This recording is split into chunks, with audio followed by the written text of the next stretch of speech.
समर्थ. जय जय स्वामी समर्थ. श्री स्वामी समर्थ. जय जय स्वामी समर्थ. श्री स्वामी समर्थ महाराजांच्या नामस्मरणाने आजच्या व्हिडिओला सुरुवात करूया. शुभ संध्याकाळ तुम्हा सगळ्यांना. कसे आहात तुम्ही सगळे? आशा व्यक्त करते स्वस्थ असाल, मस्त असाल, स्वामींच्या सेवेमध्ये आणि दुर्गा मातेच्या सेवेमध्ये रममाण असाल.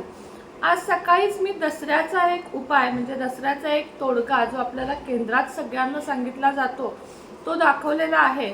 नक्की तो व्हिडिओ बघा, कारण अजून खूप जणांनी तो व्हिडिओ बघितलेला नाहीये. त्यामुळे दसऱ्याचा व्हिडिओ सकाळी आलेला आहे, तो सगळ्यात आधी बघा. आता उद्या आहे अष्टमी आणि अष्टमी तिथीबद्दल काही महत्त्वाची माहिती मी तुमच्यासाठी देणार आहे. 3-4 गोष्टी मी तुम्हाला या ठिकाणी सांगणार आहे. त्यातल्या तुम्हाला ज्या ज्या कराव्या वाटतील त्या त्या करा. उद्या अष्टमी तिथी आहे, अत्यंत महत्त्वाची तिथी आहे. अगदी नवरात्रीमधला सगळ्यात महत्त्वाचा असतो तो अष्टमी तिथीचा दिवस. सगळ्यात पहिले तुम्हाला सांगते की अष्टमी तिथीला नैवेद्य काय दाखवायचा. अष्टमी तिथीला तांबूलचा नैवेद्य दाखवण्याला अत्यंत जास्त महत्त्व आहे. तांबूल तुम्ही घरात सुद्धा करू शकता, जसं की पान, आसमान तारा, बदाम, खोबरं, गुलकंद, बदाम, म्हणजे यात एक 10-12 गोष्टी असतात. तर तुम्ही फक्त पानवाल्या दादांकडे जावा आणि त्यांना सांगा की आम्हाला तांबूल बनवायचं आहे, त्याचं सगळं साहित्य द्या, किंवा तुम्ही तांबूल बनवून द्या. घरी जर तुम्ही तांबूल बनवलात तर 10 ते 12 एक विड्याची पानं आणायची, स्वच्छ पाण्याने धुवायची, स्वच्छ पुसायची. त्यामध्ये थोडासा आसमान तारा, अजून एक त्याचं जे साहित्य मिळतं सगळं त्या पानवाल्या दादांकडे मिळतं, त्यांना सगळं सामान मागा. आणि जर कुटण्याचं काही साहित्य असेल तुमच्याकडे तर ते नक्की कुटा. अन्यथा मिक्सरमधनं थोडंसं फिरवून जाडसरच ते ठेवायचं असतं.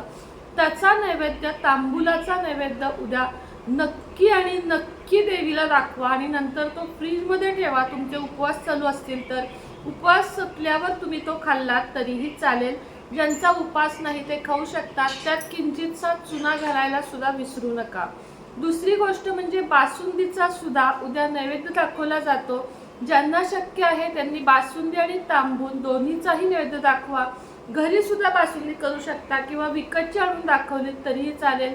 तशी काही अट नाहीये की विकतची नको, घरातली नको. तुम्हाला जसं तुमच्या वेळेनुसार, परिस्थितीनुसार जमेल तसा तुम्हाला नैवेद्य दाखवायचा आहे. या दोन्ही नैवेद्याला उद्या अत्यंत जास्त महत्त्व आहे.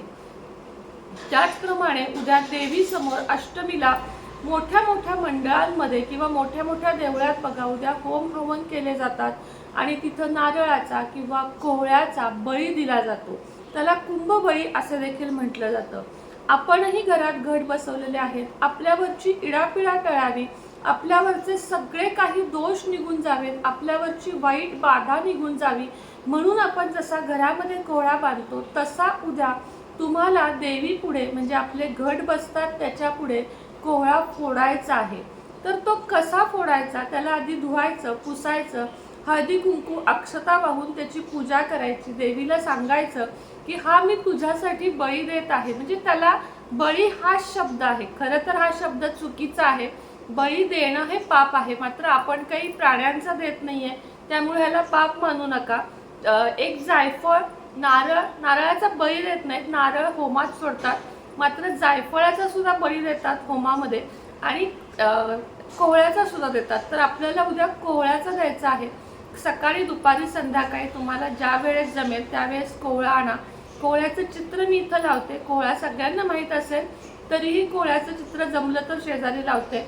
तो कोहळा आणून तुम्हाला देवापुढं त्याची पूजा करायची आहे आणि त्यानंतर देवी मातेसमोर तो फोडायचा आहे. जसा नारळ फोडतो तसा फोडला जात नसेल, कापलात तरीही चालेल आणि देवी मातेला प्रार्थना करायची. तुमच्या ज्या काही इच्छा, आकांक्षा, तुमच्यावरची इडापिडा, काळी जादू, कुणी काही केलंय असं वाटतंय, सतत आजारपण वाटतंय, निगेटिव्हिटी वाटते, अंगामध्ये आळस येतोय, मुलं उलटी बोलतायत, मुलं खूप त्रास देत आहेत, नवरा खूप त्रास देतोय, जे काही इच्छा आहेत त्या तुम्ही देवी मातेजवळ मागू शकता आणि तुम्हाला त्या सगळ्या इच्छा मागून ते फोडायचं आहे आणि तो त्यानंतर एखाद्या झाडाखाली टाका किंवा कोणत्याही जनावराला खायला घालू शकता. असं काही नाहीये की आपण त्यामध्ये देवी समोर फोडलेला आहे तो आणि देवी कुणाचंही वाईट करत नाही. कोणताही प्राणी तो खाऊन टाकेल. एखाद्या प्राण्याला घाला किंवा एखाद्या झाडाखाली ठेवा जिथे किड्या मुंगे कुणी ना कुणी प्राणी त्याला खाऊन टाकेल अशा ठिकाणी तो टाकून द्या. बाकी कुठेही तुम्ही तो टाकू नका, जेणेकरून कोणाला त्याचा त्रास नको. तिसरी गोष्ट म्हणजे उद्या दुर्गाष्टमी आहे. तुम्ही दरवाजाला 64 योगिनी यंत्र, जर तुम्ही केंद्राच्या इथे आसपास राहत असाल, तुम्हाला ते मिळालं तर उद्या तुम्ही 64 योगिनी यंत्र केंद्रामधनं आणून नक्की आणि नक्की दरवाजाला लावा. त्यामुळे सुद्धा घरामध्ये येणारे इडापिडा, लोकांची नजर दोष किंवा लोकांचे होणारे त्रास हे आपल्याला होत नाहीत आणि आपल्या आयुष्यामध्ये अखंड, ज्याला म्हणतो ना, धनप्राप्ती, ऐश्वर्यप्राप्ती, प्रसन्नता, एक प्रकारचं घरात आल्यावरचं सुंदर वातावरण, भांडणं न होणं, हे सगळं काही यामुळे होऊ लागतं. उद्या अष्टमी आहे. आत्तापर्यंत काहीच सेवा झाली नाही ताई, आमच्याकडून नवरात्रात काहीच नाही झालं, आमच्याकडे घटही नव्हते किंवा घट असून सेवा झाली नाही, त्यांनी उद्या दुर्गा सप्तशतीचा एक पाठ करा. एक पाठ म्हणजे दुर्गा सप्तशतीच्या पहिल्या पानापासून शेवटच्या पानापर्यंत वाचणे, ह्याला पूर्ण पाठ म्हणतात. 1 ते 13 अध्याय वाचणे ह्याला पाठ म्हणत नाहीत. तर अगदी तुम्हाला सांगते थोडक्यात आणि न गोंधळ होईल असं, पहिली प्रस्तावना सोडून द्या, त्यानंतर पहिल्या पानापासून जे स्तोत्र आहे त्यापासून क्षमा प्रार्थनापर्यंत संपूर्ण ग्रंथ वाचणे, ज्याला म्हणतात दुर्गा सप्तशतीचा अखंड पाठ वाचणे. त्याचप्रमाणे उद्या तुम्ही सिद्धकुंजिका स्तोत्राचे 9 पाठ सुद्धा करू शकता. सिद्धकुंजिका स्तोत्र वाचायला फक्त 2 मिनिट लागतात. त्याचे 9 पाठ उद्याच्या दिवशी तुम्ही वाचा.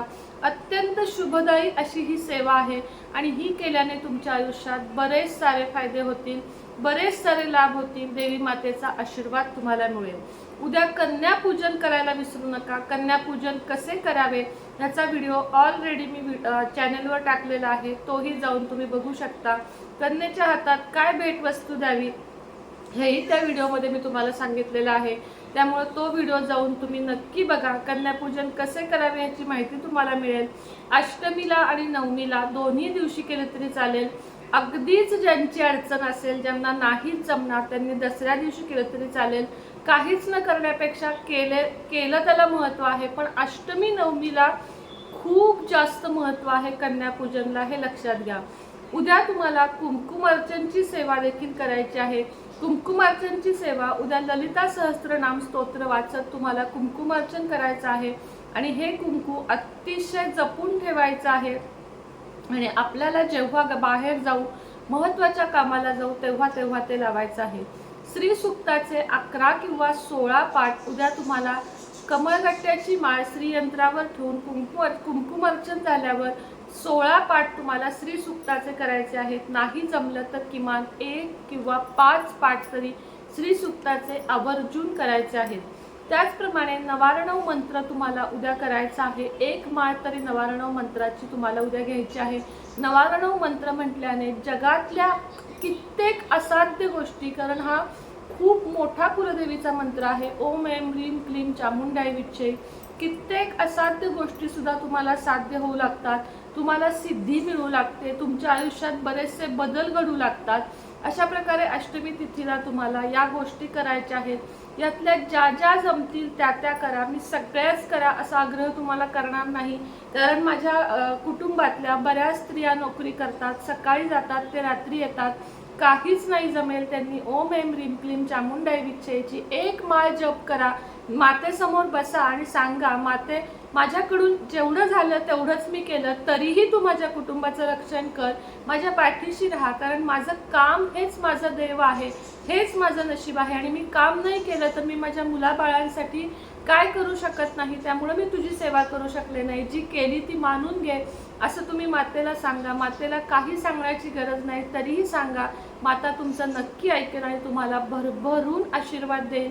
तर या व्हिडिओमध्ये जे जे काही मी तुम्हाला सांगितलं, अष्टमीचा एकत्र व्हिडिओ मी तुम्हाला केलेला आहे, ते सगळं काही तुम्ही कराल अशी अपेक्षा व्यक्त करते आणि आजचा व्हिडिओ इथंच थांबवते. रात्री 9 वाजता होम कसा करावा यावर व्हिडिओ नक्की येईल, तोही व्हिडिओ तुम्ही नक्की बघाल याची आशा व्यक्त करते. बरोबर 9 वाजता तुम्हाला घरच्या घरी होम कसा करावा तो व्हिडिओ येणार आहे, तोही तुम्ही जरूर बघा. व्हिडिओ आवडत असतील तर व्हिडिओला लाईक करा, कमेंट करा, चॅनलला सबस्क्राईब करा. चॅनलला सबस्क्राईब केल्यानंतर आणि ऑलचं बटन दाबल्यानंतर तुम्हाला माझा येणारा प्रत्येक व्हिडिओ मिळेल, म्हणून चॅनलला सबस्क्राईब नक्की करा. श्री स्वामी समर्थ.